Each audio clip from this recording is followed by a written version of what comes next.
I'm Daniel Foster. Just turned 45. I was excited to attend my father-in-law, Henry Brooks' 70th birthday party at Luminos, the most upscale restaurant in Manhattan. My wife's family is obsessed with status and success, but I chose a different path. And what they don't know is that I've hidden the truth about my career for years.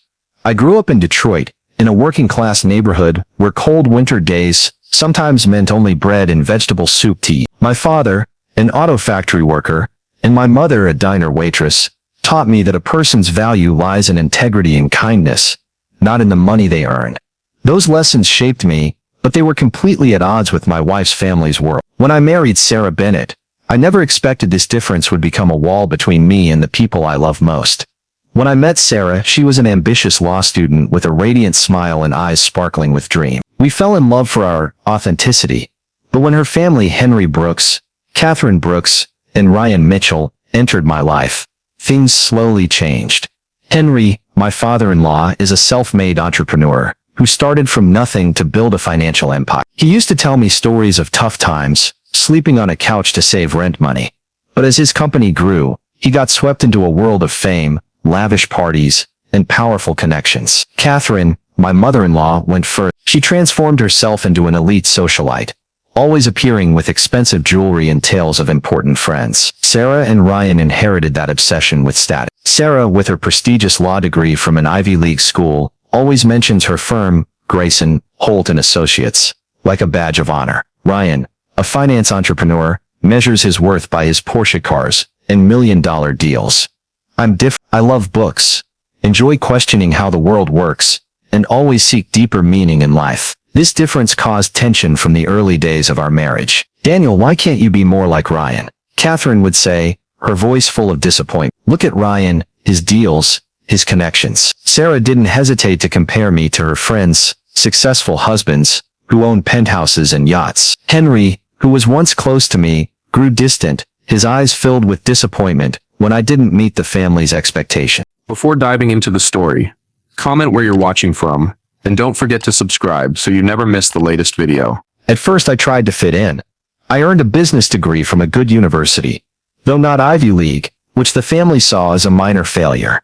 After graduating, I took a job at a major Wall Street finance firm, the path Sarah and Catherine expected. But 2 years later, I felt suffocated. The job was meaningless, riddled with office politics that drained me. I couldn't imagine doing it for another 40 years. So I quit. That decision marked the moment my wife's family started seeing me as a failure. You had a promising future. Now what? Catherine sighed when I told them. What do we tell our friends now? Henry stayed silent, but his silence said it all. What my wife's family didn't know, what I deliberately hid, was what I did next. While they thought I was just an education consultant, with a modest salary, I poured all my savings and passion into founding EduVision Innovations. This company develops AI-based learning software, helping schools in underserved areas access quality education. I still remember a Christmas party at Henry and Catherine's, with the family gathered to open gifts. This scarf is nice, Daniel, Catherine said with a forced smile as she unwrapped my gift. Must have cost a pretty penny with your situation, huh? Sarah smirked. Probably took a whole month's consulting salary, right, Daniel? Ryan chimed in, his tone mocking. Some people find joy in helping others, not just making money. I replied, trying to stay calm. Ryan laughed loudly. That's what people say when they can't make money. There's a word for it. Self-soothing. Henry just glanced at his watch, as if he had somewhere more important to be. What they didn't know was that EduVision Innovations had just raised a major funding round, valuing the company at $80 million. The education consulting gig was a cover, a way to stay connected to my passion for education while running the company behind the scenes. I live in a comfortable but unflashy Upper East Side apartment, drive an ordinary car, and maintain a lifestyle that shows no hint of my true success. Why did I hide it from my wife's family? Partly because I wanted to test if they could love and respect me for who I am, not for what I've achieved. But another part was to protect myself. I've seen how money and fame changed Henry, Catherine, and Sarah. I didn't want that to happen to me. On the morning of Henry Brooks's birthday party, I stood in front of my closet in our Upper East Side apartment, feeling both eager and anxious. The simple black suit I'd picked out the night before lay on the bed, next to a small, carefully wrapped gift box, a rare book on financial history I'd spent months tracking down for Henry. I knew he loved such books, but I also guessed Sarah Bennett, Catherine Brooks, and Ryan Mitchell would see this gift as proof of my inadequacy. Part of me wanted to change my mind, put on a designer suit, and show up as the CEO of EduVision Innovations to silence. I'll admit, the thought was tempting, but doing so would destroy the purpose of years of hiding the truth, to see if my wife's family could value me for who I am, not for fame or money. In the end, I stuck with the simple suit, paired with polished but understated leather shoes, and a dark green tie that once belonged to my father. Looking in the mirror, I saw myself as neat, fitting for an upscale place like Luminos, but with no hint of a powerful CEO's. As I was tying my tie, the phone rang. It was Mark Evans, my college best friend and one of the few who knew the truth about my company. "Ready for tonight's drama, Daniel?" Mark asked. As soon as I picked up, his tone teasing but caring. "As ready as I'll ever be," I said. But part of me still wonders if I should just spill the truth. "End this game," Mark chuckled softly. "I've told you before, hiding EduVision Innovations is a bit weird. But I get why. Just remember, whatever happens tonight, you don't need to prove anything to them. You've built an amazing company, not just making money but changing thousands of kids' lives." Mark's words made me smile, giving me a boost of strength. I told him about last year's Henry's birthday, when Sarah spent the whole evening bragging about a big case she won, then Ryan rambled on about a deal with a Hollywood star. No one asked me a single question about my life or work. "Maybe this year will be different," Mark said, but his tone carried the same doubt I felt. After hanging up, I rewrapped Henry's gift, checking the silver wrapping paper carefully. This book cost more than most would think, but I knew my wife's family would see it as a modest gift compared to the extravagant things Sarah and Ryan usually gave, like European vacations or expensive watches. I sighed, telling myself this wasn't a competition, but deep down I still hoped Henry would appreciate it. Luminos sits on the top floor of a Manhattan skyscraper, with massive glass windows overlooking New York's twinkling skyline. I've been here many times, often to meet partners or host charity galas for EduVision Innovations. The staff know me well, especially Amelia Stone, the manager, and Chef Vincent Moretti, who takes pride in the dishes he prepares for my event. But tonight, I wanted them to keep my identity under wraps. I arrived about 15 minutes early, stepping out of the elevator into Luminos's main lobby, where light from crystal chandeliers reflected off the marble floor. Amelia spotted me right away. "Mr. Foster, so good to see you again," she said with a warm smile. "I'm here for my father-in-law's birthday, booked under Brooks," I replied, keeping my voice low. Amelia checked the list, then looked at me with slight surprise. "I didn't know this was your family event. The private dining room is all..." I gestured subtly, speaking quietly. "Amelia, I'd appreciate if you and the staff could be discreet about knowing me. My family, they don't know about my company or success. It's a long story." Amelia raised an eyebrow but nodded. "Of course, Mr. Foster, we'll keep it quiet." I sat at the bar area, ordered a mineral water, and gazed through the glass window at the city shifting into twilight. This view always calms me, reminding me the world is bigger than the tensions with my wife's family. About 20 minutes later, I saw my wife's family step out of the elevator. First came Henry and Catherine, she in an expensive evening gown, sparkling with jewelry, and he in a tailored suit, still distinguished but a bit weary. Next were Sarah and her husband, Richard, both looking like they stepped out of a fashion magazine. Last was Ryan, making a show of handing the keys to his new sports car to the valet, ensuring everyone noticed. I took a deep breath, grabbed Henry's gift, and walked toward them. "Happy birthday, Dad," I said, hugging him and handing over the gift box. Henry returned the hug stiffly, his eyes quickly shifting to a group of business associates who'd just arrived, also invited to the party. "Daniel, thanks for coming," he said, but his tone felt like mere politeness. Catherine scanned me from head to toe, her gaze critical. "Daniel, couldn't you have tried a bit harder for Dad's special day?" she whispered. "That suit looks like it's from a clearance rack." I smiled, keeping my tone light. "Good to see you too, Ma." Sarah air-kissed my cheek, then whispered, "My God, Daniel, even the staff here dress better than you. Don't embarrass us in front of Dad's friends, okay?" Ryan slapped my shoulder, laughing loudly with fake warmth. "Brother-in-law still rocking the budget style. If you need investment tips to afford a decent outfit, your big bro's got you." I forced a smile, the familiar sting of hurt and anger rising. Henry stayed busy with guests, barely noticing. I stepped aside, watching my wife's family shine in the crowd, feeling like an outsider, as I had so many times before.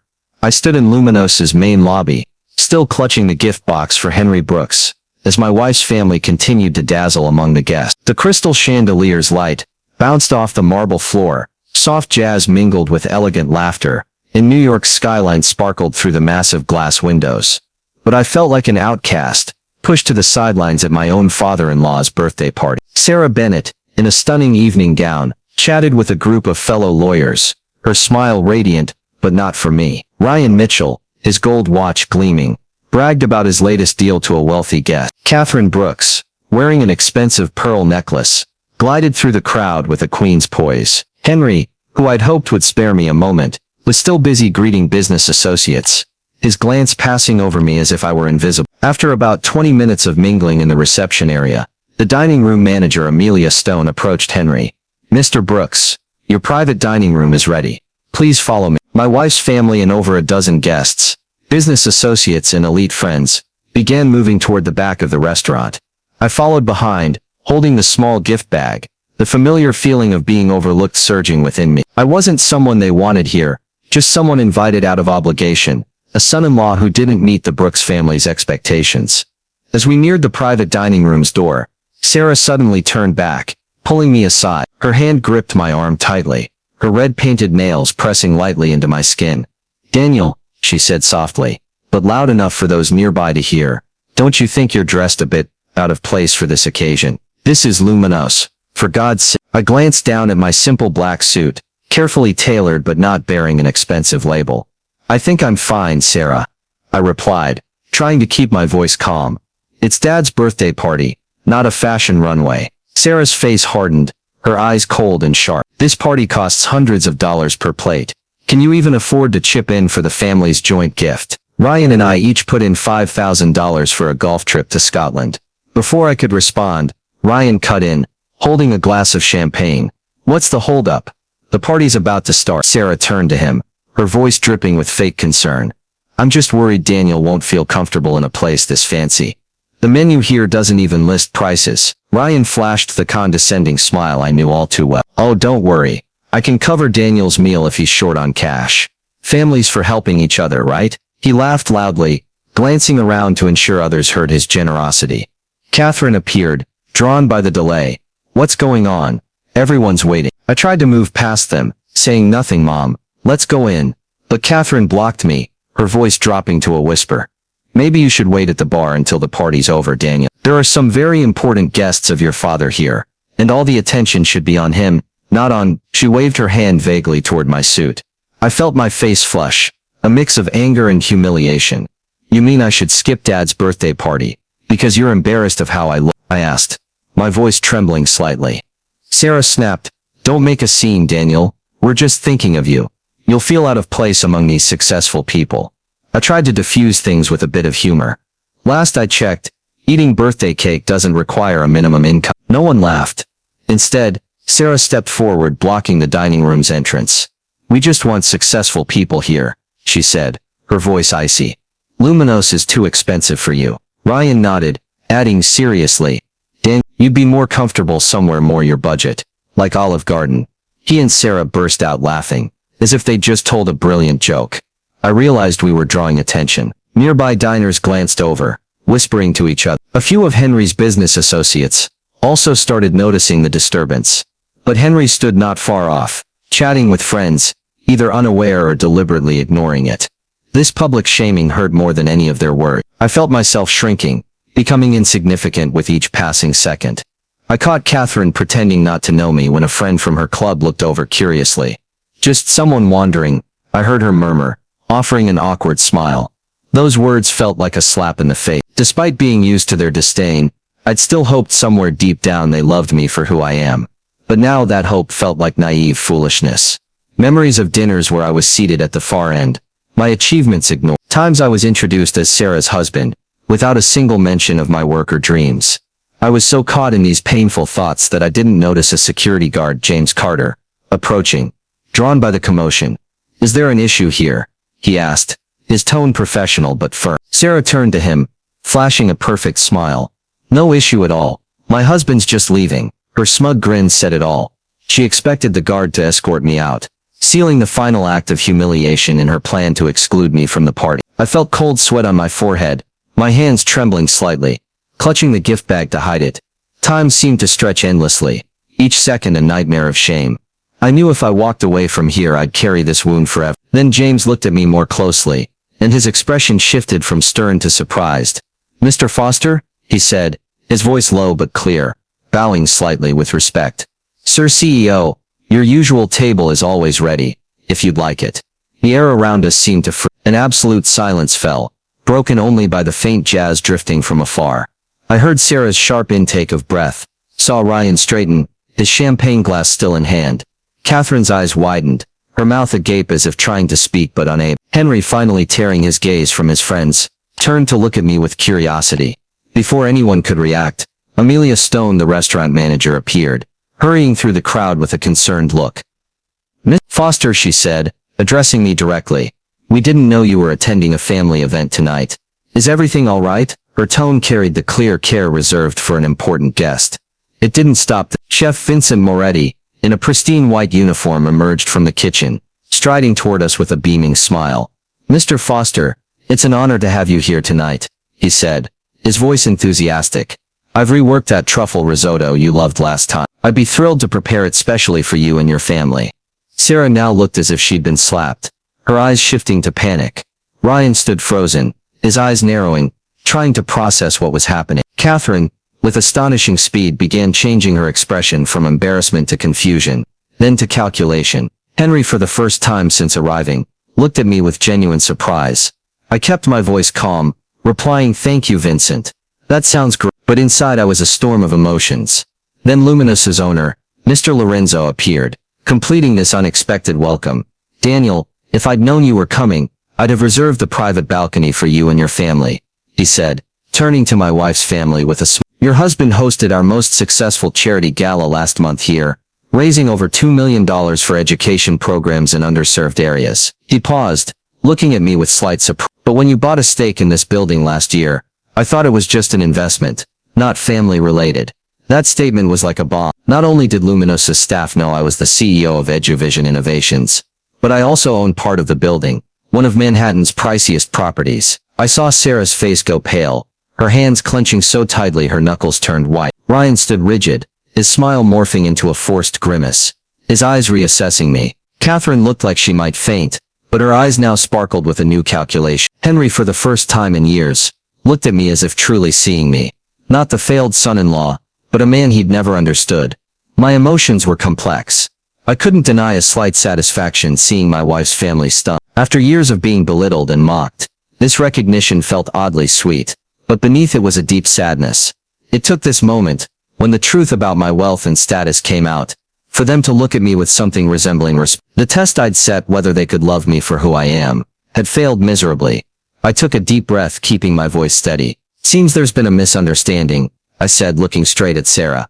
"If I'm still welcome, I'd be happy to join Dad's birthday party." Sarah, with her quick recovery, instantly shifted her demeanor. "Of course you're welcome," she said, her voice slightly shaky but trying to sound natural. "It was just a little joke gone wrong, right, Ryan?" Ryan nodded eagerly. "Absolutely. Family stuff, you know, we tease each other." Catherine, as if she'd never asked me to leave, linked her arm with mine like a doting mother. "Daniel, you should have told us about your company ages ago. We just thought," I cut her off, my voice soft, but firm.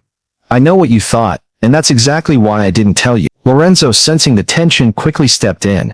"The Brooks family's dining room is ready. Please follow me." I nodded, walking with him, suddenly finding myself leading the group instead of trailing behind as usual. The light from the crystal chandelier shone down on an exquisitely set table, with white silk tablecloths, silver cutlery, and sparkling wine glasses. The large glass windows opened to a dazzling view of New York's skyline, while a string quartet in the corner played soft melody. But the atmosphere between me and my wife's family, Sarah Bennett, Ryan Mitchell, Catherine Brooks, and Henry Brooks, was heavy, like a storm brewing. We sat at the table, and surprisingly I was placed near Henry, not at the far end like usual. Sarah, with her quick adaptability, sat beside one of Henry's wealthy business partners, trying to draw attention. Ryan did the same on the other side, boasting about a new deal. Catherine began chatting with a friend from her club, her voice brimming with false pride. Old habits die hard. But then Sarah, loud enough for the table to hear, turned to me. Daniel, tell everyone about your company, she said, her smile bright, but unable to mask her unease. I've been so proud of my successful husband. I raised an eyebrow, barely believing what I'd heard. Just an hour ago, she'd blocked me at the dining room door, demanding I leave because Luminos is too expensive. Ryan jumped in, his voice full of fake enthusiasm. Yeah, spill it, Daniel. I always knew you were up to something big. So secretive. Real mysterious. He laughed, loudly, but his eyes were probing. Catherine, not wanting to be left out, turned to the woman next to her and started spinning a completely fabricated tale. Daniel got his entrepreneurial spirit from me, you know, she said sweetly. I always encouraged him to think big. The whole scene was bizarre, almost comical if it weren't so painful. The people who just treated me like an embarrassment were now trying to bask in the glow of my newly revealed success. Their hypocrisy was so blatant it left me speechless. As the appetizers were served, seared scallops with passion fruit sauce, I answered questions about EduVision Innovations briefly and politely. Yes, I founded the company 5 years ago. Yes, we provide educational software for struggling schools. No, I'm not seeking fame for my role. But then Henry, in a rare moment, amid the noisy chatter, looked at me and asked directly, "Why didn't you tell us, Daniel?" The table fell silent, all eyes on me. I set my knife and fork down, scanning the faces waiting. Sarah, with unease, Ryan with curiosity, Catherine with calculating eyes, and Henry with a hint of regret.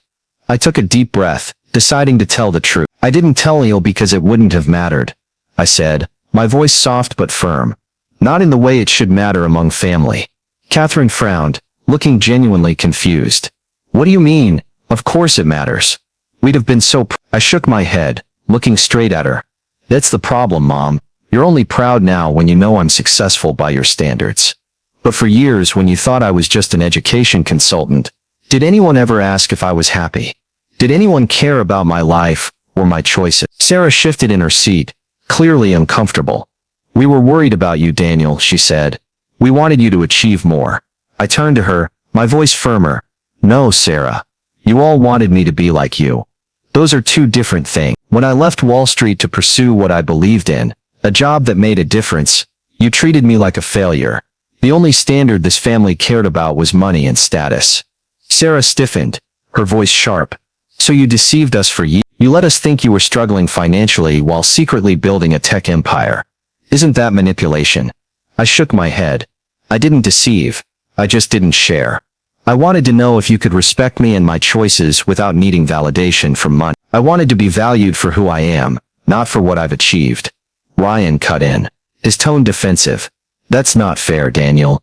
You put us in a test we didn't know we were taking. I looked at him, nodding slightly. Maybe so. But think about it. If James hadn't recognized me, would we be having this conversation? Or would I be sitting alone at the bar, kicked out of my own father-in-law's birthday because I wasn't successful enough?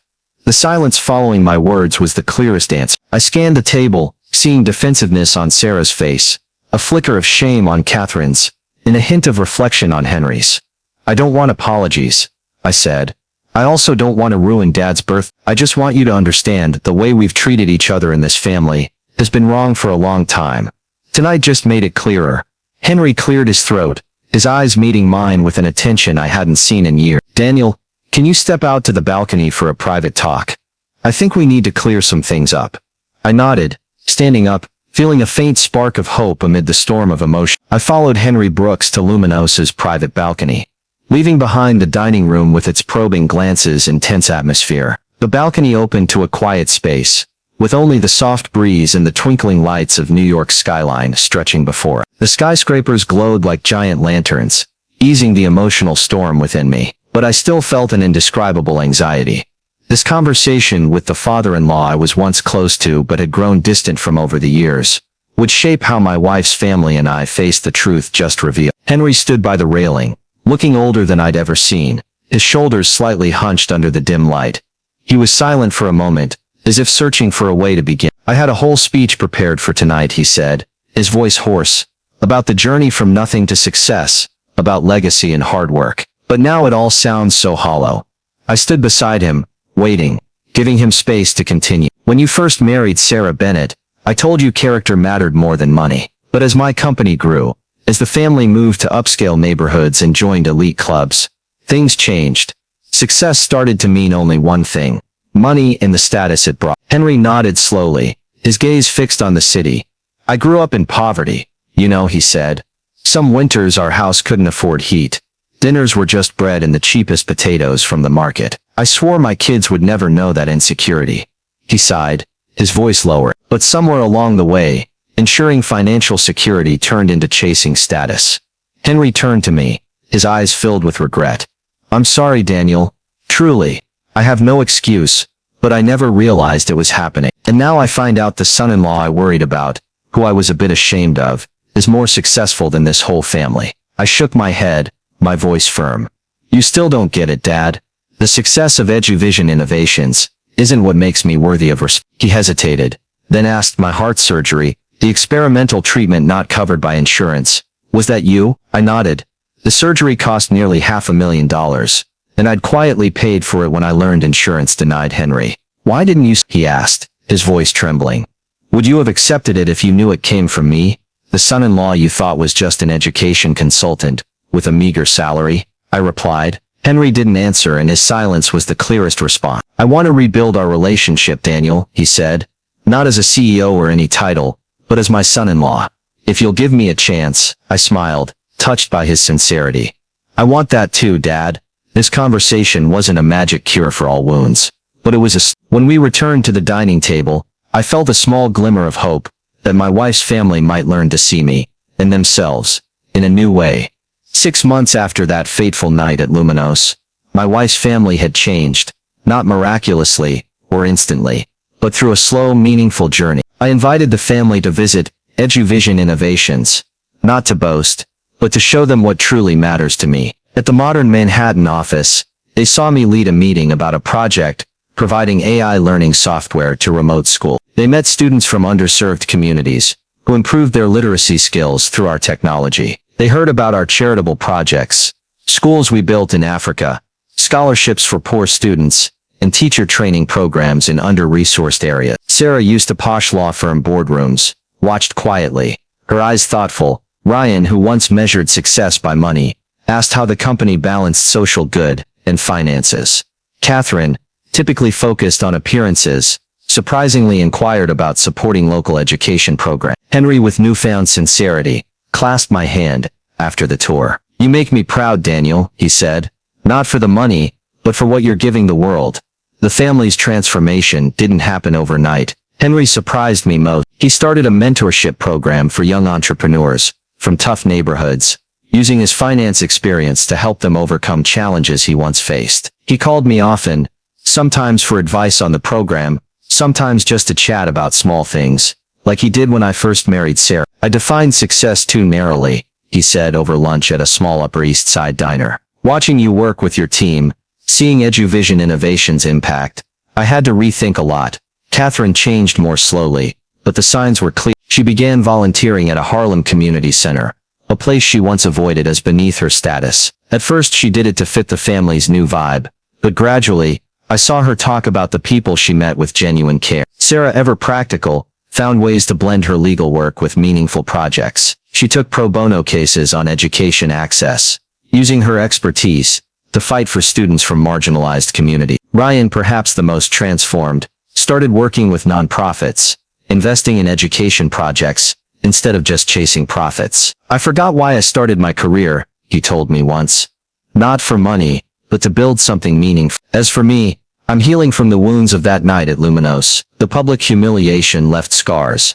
I can't deny. Sometimes I still wonder if the family's newfound respect is truly for me, or just another form of status validation. Family ties, layered with history and expectations, don't change in one night, but I've learned to find peace within myself, affirming my own worth, without needing their approval. Now I'm learning to be more open, sharing both successes and struggles, so they can know the real me. We celebrated our 15th wedding anniversary at home, a small party with grilled steaks and soft jazz. Unlike past gatherings filled with boasting, this time everyone shared personal stories, failures, hopes, and joyful moments. There were tense moments, old misunderstandings resurfacing, but also laughter, sincerity, and a willingness to understand each other better.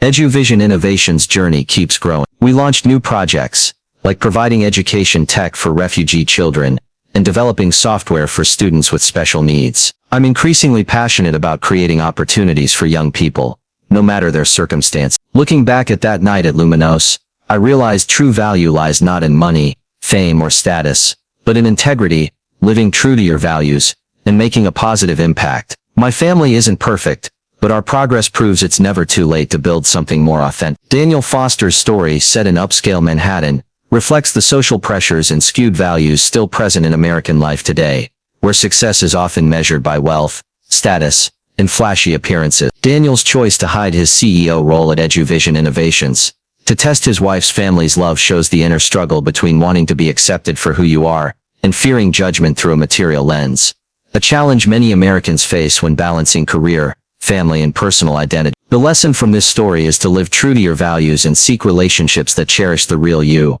not chase shallow validation. In American society, where pressure to buy big homes, drive luxury cars, or build a personal brand can make you feel inferior, remember that true value, as Daniel showed through creating educational software for underserved kids, lies in the positive impact you make. Learn to set boundaries, as Daniel did when confronting his wife's family, and prioritize those willing to hear your story, like Henry and Catherine eventually did. If you're being misjudged at work or in family, confidently assert yourself and find a community that supports your dreams, even if they differ from societal norms.